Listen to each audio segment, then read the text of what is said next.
세계불교계의 다양한 소식을 전해드립니다. 세계불교는 지금 오늘도 BBS 불교방송 유권준 뉴미디어 팀장과 이 시간 함께하도록 하겠습니다. 안녕하세요. 네, 안녕하세요.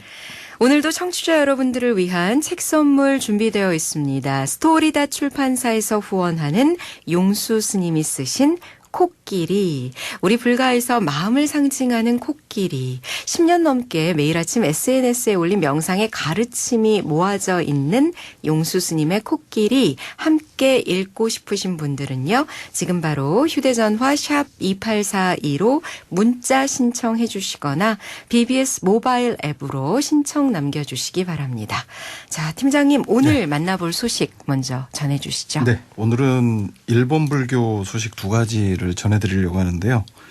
하나는 장례 서비스를 제공하는 한 기업이 스님들을 평가하는 어플리케이션을 만들었다고 해서 좀 화제가 되고 있습니다. 네.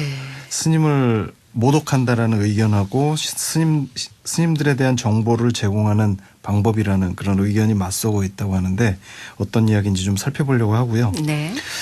일본 불교에 대한 제 개인적으로는 선입견을 가지면 안 되는데요. 참 독특하고 네. 생각지 못한 부분에 이런 또 사업들이 있구나라는 네. 생각을 하게 됩니다. 그러니까 맞습니다. 스님을 평가하는 어플리케이션 얘기를 네. 먼저 해주셨잖아요. 예. 아니 감히 라는 생각이 들 만큼 어떻게 일본 불교계에서는 좀 당혹스럽기도 한데 네. 기업 평가가 아닌 스님을 평가한다고요. 네네. 뭐 이 앱을 만든 회사도 굉장히 독특한 회사입니다. 네. 이 회사 어떤 회사냐면 장례 대행 서비스를 하는 회사인데 이 회사가 이제 장례식을 치르는데 스님을 좀 모시고 싶습니다라는 이제 요청을 일반 고객들이 이제 그 신청을 하면 이제 스님들을 그 장례식에 이제 연결을 해드리는 그런 이제 서비스를 하는 업체인데요. 그 업체가 이제 요번에 이 스님들을 평가하는 앱을 만들어서 이제 좀 논란이 되고 있는 거죠. 이 앱을 만든 회사가 이제 유니퀘스트라는 회사인데, 네. 일본에서 이제 그 장례를 치를 때 비용이 굉장히 비싸거든요. 그러다 보니까 비용 때문에 사찰에서 장례식을 치르는 것보다 이런 사설 업체를 이용해서 스님을 이제 모셔오는 이런 서비스가 많이 이루어지고 있는데 이 회사에서 스님 장례식을 치르는 집전해 주시는 스님을 이제 평가하는 앱을 만든 겁니다. 그래서 이제 문제는 신도들이 이 스님들을 평가를 하는데 보는 거는 이제 신도들이 보는 건 아니고요. 그 회사의 어플리케이션을 이용할 어플리케이션에 참여해서 이제 장례식을 집전한 스님들이 보는 이제 평가입니다. 그럼 일반 불자들이 아니라요? 보는 건 아니죠. 네. 예, 평가는 불자들이 하는데 보는 거는 이제 스님들이 보는 그런 앱이라고 볼 수 있습니다. 그나마 좀 볼 수 있는 권한이 제한이 되어 있군요. 네. 네. 그래도 저는 아직도 좀 과하다라는 생각이 드는데요. 그렇죠. 일단 어떤 식으로 평가가 이루어지는지 궁금합니다. 예, 평가하는 항목을 보면은 스님들의 옷차림이 깨끗했나, 그 다음에 친절하게 대응을 해줬냐, 그 다음에 정중한 말투를 써서 장례식 집전에 참여를 해주셨냐, 그 다음에 독경은 얼마나 괜찮았냐, 그 다음에 설법이나 법문의 내용이 얼마나 좋았느냐, 이렇게 이제 5가지의 항목을 묻는다고 합니다. 네. 그리고 각 항목별로 10점 만점으로 평가를 해서 장례식을 집전한 스님들을 이제 그 5개 항목으로 이제 평가한다는 거고요.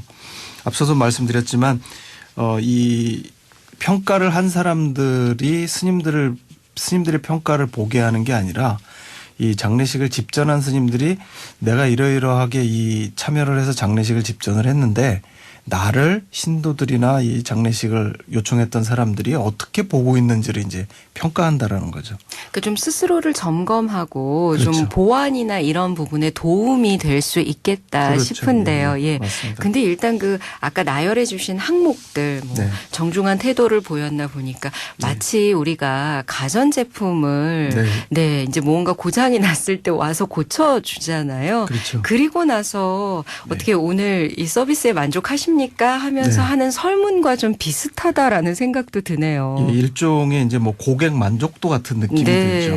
그래서 이제 이게 일본에서도 이제 논란이 상당히 되고 있는데 살펴보니까 이제 댓글에서 스님인 것 같은데 스님이 삼벌을 모독하는 거다. 이런 거 하면 안 된다. 이런 이제 이 의견을 내주시는 분들도 있고 또 한편으로는 내가 어떻게 사람들에게 비춰지는지 알 수 있어서 좋았다.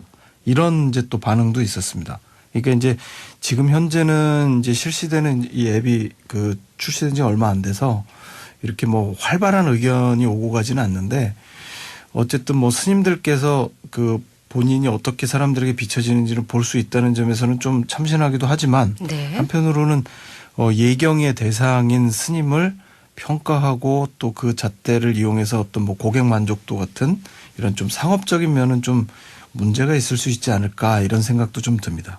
이 모든 게 사용자가 있어야 활발해지는 거잖아요. 네. 그럼 과연 이 어플리케이션을 쓰는 분들은 얼마나 되실까 궁금하네요. 예, 현재 앱을 사용하는 사찰의 수는 한 780곳 그리고 이 앱을 이용하는 스님은 한 850명 정도 된다고 합니다. 그러니까 뭐 아주 숫자가 많지는 않은데요.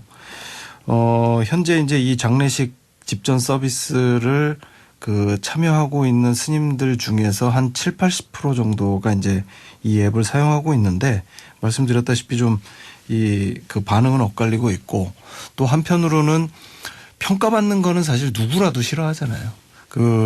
대학에서도 교수님들 강의 평가한다고 그랬을 때 굉장히 반발이 심했거든요. 근데 지금은 이제 강의 평가가 한 2000년대 후반에 대학에 도입이 돼서 지금 한 10년 정도 지났는데 지금 굉장히 일반화돼 있습니다. 네. 그러니까 교수님들도 사실 스승과 제자 간에 평가한다는 게 말이 되냐 이런 입장이셨는데 지금은 이제 어느 정도 정착이 되면서 교수님들도 나름대로 또 학생들의 평가를 보면서 또 배우는 게 있다 이렇게 이제 말씀하시는 분들도 있고 그런데 이 어플리케이션이 어떻게 정착될지는 모르겠는데 좀 지켜봐야 될 것 같습니다. 네. 너무 서비스적인 측면이랄까요? 네. 이런 쪽의 접근보다는 조금 더 순기능을 살릴 수 있는 뭐 그런 식으로 좀 보완이 됐으면 하는 바람도 갖게 됩니다. 저는 항상 이 일본 불교의 좀 독특한 이런 소식들을 전해 주실 때마다 언젠가 저 상황이 우리나라에서도 있을 수 있을까 싶어서 조금 더 관심을 갖고 듣게 되더라고요. 오늘 불교방송 유권준 뉴미디어 팀장과 함께 세계 불교는 지금 일본 불교계 소식 2가지 전해드렸습니다.